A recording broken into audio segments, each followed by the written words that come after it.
This is the public record. We take what is said in Parliament and check whether the numbers back it up.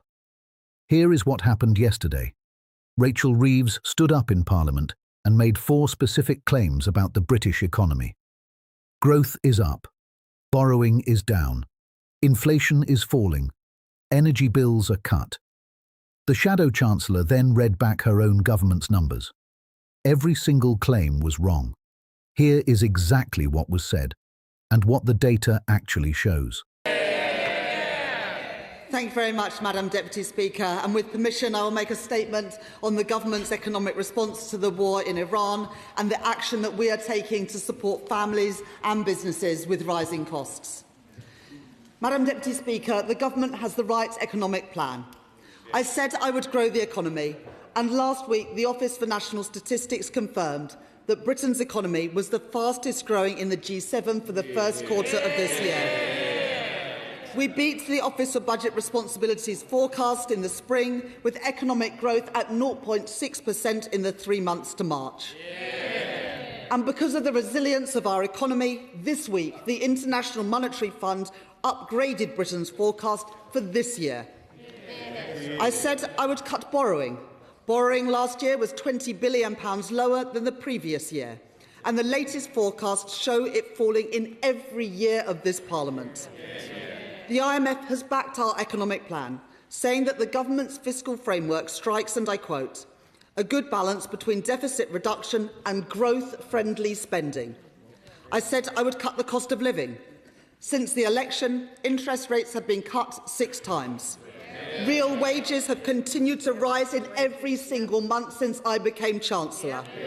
And yesterday, the ONS confirmed that inflation fell in April faster than expected, making the UK the only G7 economy where inflation fell last month.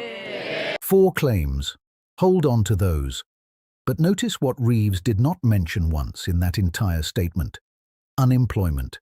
210,000 people have lost their jobs in the last year.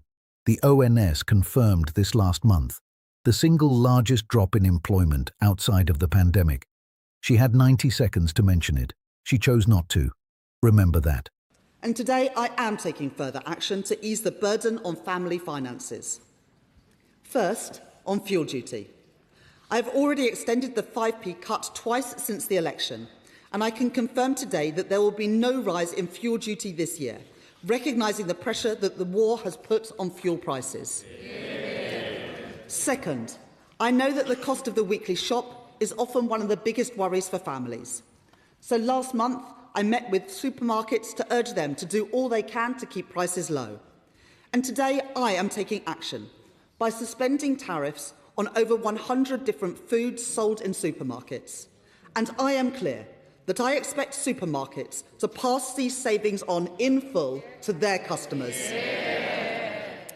And third, I will not tolerate any company exploiting the current situation to make excess profits at consumers' expense. So I am bringing forward tough new powers so that the Competition and Markets Authority and other regulators can take action when firms break the rules. Fourth, for many families, driving is not always an option. Buses are the most popular form of public transport in Britain, with over 4 billion journeys made last year.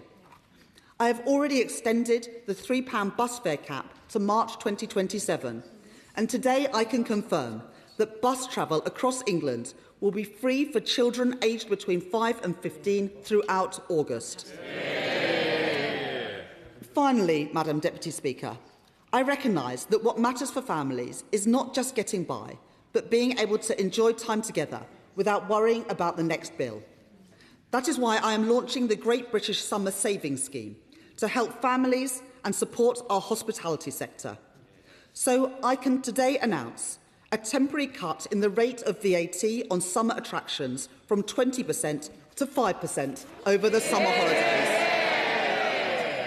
This will apply to ticket prices for both adults and children, covering attractions such as fairs, theme parks, zoos and museums. It will include children's tickets for cinemas, concerts, soft play and the theatre. and it will cut the cost of children's meals in restaurants and cafes from 20% VAT to 5% as well. On the surface, some of that is welcome. But here is the problem. 3 months ago, Reeves defended raising fuel duty. 2 months ago, she defended it again. Last month, she was still defending it. Today, she froze it and called it a plan. The Shadow Chancellor saw this coming. Watch what he does with it. Thank you, Madam Deputy Speaker. And could I thank the Chancellor for advance sight of her statement, though, of course, the press got even more advance sight of it. Madam Deputy Speaker, the decision taken to cancel the increase in fuel duty is welcome. It has been a long time coming. The Conservative Party has been campaigning against the fuel duty rise for months, but the Chancellor has defended that policy repeatedly. That left motorists and businesses worried about even higher fuel prices in September. It was always obvious that the fuel duty increase would need to be cancelled, obvious to everyone except the Chancellor. So can I ask, why did the Chancellor fight us on fuel duty for so long? Why has she been so hell-bent on raising fuel duty during an energy crisis? Well, inevitably, Madam Deputy Speaker, the U-turn has finally come. But, Madam Deputy Speaker, it is astonishing to hear the Chancellor claiming that the government can afford to help households because the forecasts have improved. Is the Chancellor seriously suggesting that the economic outlook is now better than at the time of the last fiscal forecasts, when we have had the Iran conflict, to which our economy is highly exposed thanks to this government's ruinous choices? The Chancellor has just pointed to the IMF forecast being upgraded this week. But let's be very clear about what is going on here. The IMF adjusted their growth forecast for this year up slightly to 1%. But until April, they were forecasting 1.3%. So where exactly is the supposed growth dividend? Will she directly address that point?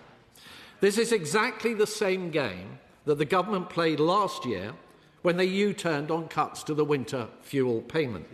They claimed then they were U-turning because the economy was improving, when of course it was due to political pressure. Nobody brought it then, and nobody is buying it now. Once again, we have a weak government caving into the inevitable after spending months defending a truly terrible decision. Madam Deputy Speaker, the Chancellor claims the measures announced today will be funded by a number of different tax measures. But most of the measures she mentions are already in place and baked into the OBR's forecasts. So given the Chancellor has not announced any measures to control government spending, can she confirm that, in fact, the measures she is announcing today will be funded at least in part by yet more government borrowing? And can she confirm whether fuel duty rates will still be rising to the same level as previously planned after December, or whether today's announcement will mean a permanent reduction in fuel duty? Madam Deputy Speaker, whilst we on this side of the House welcome some of the measures the Chancellor has taken today, like the increase in mileage allowances, this is all very minor compared to the inflation this government have fuelled since coming into office, and the tax rises that the Chancellor has imposed.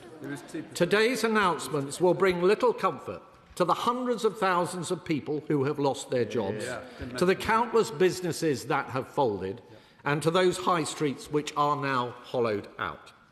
The reality is that we are in a terrible position to deal with the consequences of this latest energy crisis, thanks to the actions that this government has taken. The Chancellor claimed growth is up. It is actually down. She claimed borrowing is down. It's 75% up compared to the plans that she inherited. She claimed she's fighting inflation. We have the highest inflation in the G7. She claimed she's cutting energy bills. Energy bills have gone up under this Labour government. And of course, she didn't mention unemployment. No. Yeah. Wonder why. On the energy, Madam Deputy Speaker, on energy, this government have made a conscious decision not to exploit our own natural resources in the North Sea, weakening our economy and our energy security, whilst importing oil from Putin's Russia at the cost of Ukrainian lives. Families and businesses are facing rising costs and rising taxes. People are losing their jobs. The country is hurting. Let's put the actual numbers on those four claims. Growth. The IMF revised Britain's forecast down from 1.3% to 1% before upgrading it slightly. The net position is still lower than where it started the year. Borrowing. Down compared to last year, true, but 75% higher than the plans Reeves inherited. She compared it to the wrong baseline. Inflation. Britain is the only G7 economy where inflation fell last month. Also true. What she didn't say is that Britain currently has the highest inflation rate in the G7. Falling from the top is not the same as leading. Energy bills. She cut £150 from bills. The average annual bill when Labour took office was £1,568. Today it is £1,849. Bills are up £281 under this government. Four claims. Four numbers she didn't want you to check. Liberal Democrat spokesperson Daisy Cooper. Thank you, Madam Deputy Speaker. I do feel as though we're slightly through the looking glass. For 6 months, we Liberal Democrats have been calling for an emergency temporary VAT cut for hospitality, leisure and attractions, and our pledge was fully funded. For weeks, we have been calling for an emergency transport package fully funded using the additional revenue from higher VAT rates and the EPL levy as well. But for all this time, Madam Deputy Speaker, we have been told repeatedly that it was impossible to do these things, that there was no additional money. And somehow the prospect of a by-election in Makerfield and the Prime Minister's political life on the line means that the money has now been found. So here is where Britain's economy actually stands today. Growth, lower than forecast at the start of the year. Borrowing, 75% above inherited plans. Inflation, highest in the G7. Energy bills, up £281 since Labour took office. And 210,000 people, the number Reeves never mentioned, have lost their jobs in the last 12 months. That was not a Conservative MP who said this was a by-election package. That was a Liberal Democrat. This is the public record. New analysis every week, what Parliament says and what the numbers actually show. Subscribe if you want the full picture.